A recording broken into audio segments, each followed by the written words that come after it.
Bonjour Monsieur Morandini, j'espère que vous allez bien. Vous aussi, à Marseille, il y a un petit air de fin de confinement et d'épidémie qui fait du bien. On sent la liberté arriver. Ça fait Exactement. plaisir. Juste, je parle pour moi, je parle pas du tout pour mon institution. Je suis le porte-parole d'un collectif qui s'appelle Réinfo Covid. Et mes conflits d'intérêts, que je suis obligé de donner normalement légalement, donc je vous l'ai dit, sont de 450 € sur la base transparence santé. Mais ça, c'est que le dessus de l'iceberg, hein. Vous savez que les conflits d'intérêts sont un vrai problème qui vient de manière interstitielle dans la vie des médecins et de l'industrie pharmaceutique. Si vous prenez Patrick Vallance, qui est le patron du conseil scientifique anglais, il a 600 000 livres sterling d'actions chez GlaxoSmithKline, qui est une firme vaccinale. Et il a touché entre 2012 et 2018 plus de 5 millions de livres sterling de dividendes. Vous imaginez bien qu'il n'est pas complètement vierge dans la stratégie vaccinale Alors, on a gouvernementale. compris que vous Je étiez vous propose quasiment d'aller vierge, voir en on a bien France. compris. Voilà. Quelle est votre position sur les vaccins? Alors, je pense qu'il faut un petit peu de contextualisation. Effectivement, on est dans une situation épidémique où la létalité est très faible.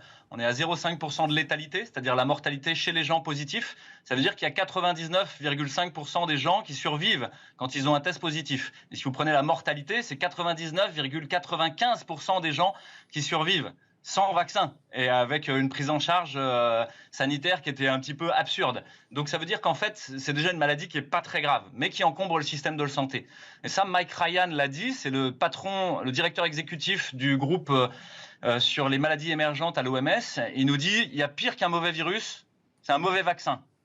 Parce qu'en fait, il s'agit justement d'aller sur des personnes saines et qui vont bien. Et vous devez être à un niveau de sécurité maximal parce que vous ne devez pas rendre malades des gens qui ne sont pas malades.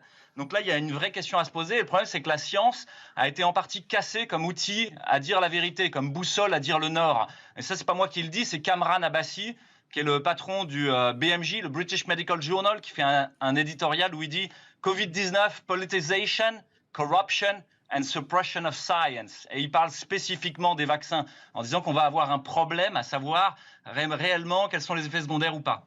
Il y a un problème de contextualisation juridique. Vous avez peut-être vu passer le fait que les effets secondaires et indésirables des vaccins ne sont pas remboursés par les firmes vaccinales. Qu'est-ce que ça veut dire? Ça veut dire que c'est vous et moi, avec nos impôts, qui allons raquer pour les effets secondaires. Oui, ça veut dire que ça c'est les rend l'État qui complètement prendra en charge irresponsables. les Et ça éventuels va effets pas. secondaires. Ils ne payent pas pour les effets secondaires. C'est vous et moi qui payons. Oui, c'est l'État, c'est ça, tout à C'est-à-dire fait. que l'État n'a pas intérêt à voir les effets secondaires. Sinon, il va raquer. Et donc, il y a très peu de financement sur la recherche sur les effets secondaires. C'est un vrai problème en France et partout dans le monde. La bibliométrie autour des effets secondaires des vaccins est très particulière, elle est très faible. Il y a très peu d'équipes qui peuvent même travailler dessus. Donc là, on a un problème éthique de fond sur la structure législative et juridique dans laquelle on baigne. Il y a un problème économique, c'est un trop gros gâteau. Il va y avoir trop de conflits d'intérêts, vous le savez en fait. Il y a un problème démocratique, c'est que petit à petit, les médecins, le pouvoir et les marchands prennent le pouvoir sur vous. Bientôt, ils auront droit de cuissage. Donc, vous ne devez pas les laisser rentrer chez vous. C'est l'habeas corpus. Mais vous prémurez. En fait, c'est des mots qui écrasent la pensée. Les mots sont des fenêtres ou bien ce sont des murs. C'est Marshall Rosenberg qui dit ça, qui est le père de la communication non la violente. pensée des gens Ça qu'on veut a en face de soi. Est-ce que vous êtes anti-vaccin ou pas, globalement? Non, bien sûr que non. C'est D'accord. un outil à disposition. Il faut juste le prendre comme il faut Donc et regarder celui-là, les stratégies alternatives. Qu'est-ce que... Je leur dis bien sûr que non, vous êtes ni des cobayes, ni les jouets du gouvernement ou des puissances d'argent. Mais ça veut dire que pour je vais vous, vous ce vaccin défendre contre contre la l'arbitraire du Covid roi. n'a Donc, bien aucune sûr que non, il ne faut utilité. pas vous faire vacciner. Ça veut dire que ce vaccin, pour vous, n'a aucune utilité? Non, pas du tout. C'est-à-dire qu'il faut attendre de savoir s'il est efficace. Et pour le moment, vous n'avez les données que de l'industrie.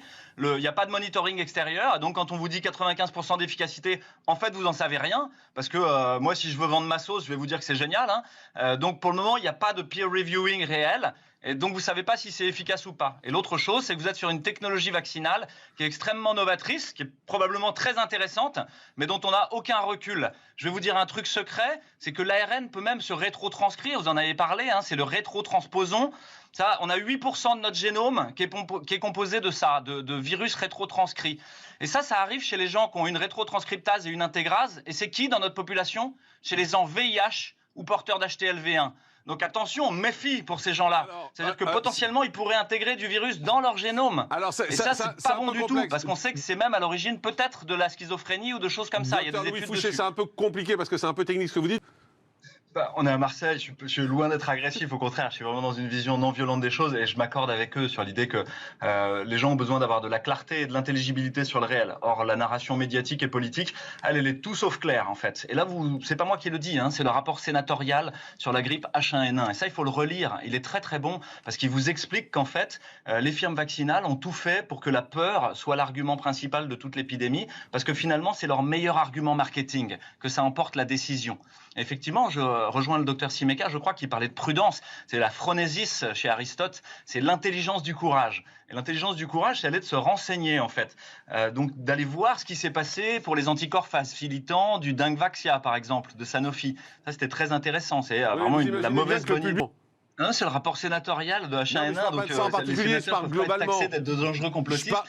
Mais juste, la formation des médecins quant à la vaccination est assez intéressante. Il y a environ 4 heures de formation et finalement on leur apprend à annoncer le calendrier vaccinal par cœur, parce que c'est ça la question d'internat, et à avoir les quelques punchlines qui permettent de le défendre. Mais si vous prenez réellement la plupart des médecins, il y a beaucoup de gens qui savent pas ce qu'il y a dedans, ils savent même pas si c'est ADN ou ARN, ils savent pas quelles sont les données de mortalité, etc. Et donc il y a besoin que la population fasse cette montée en compétence de savoir.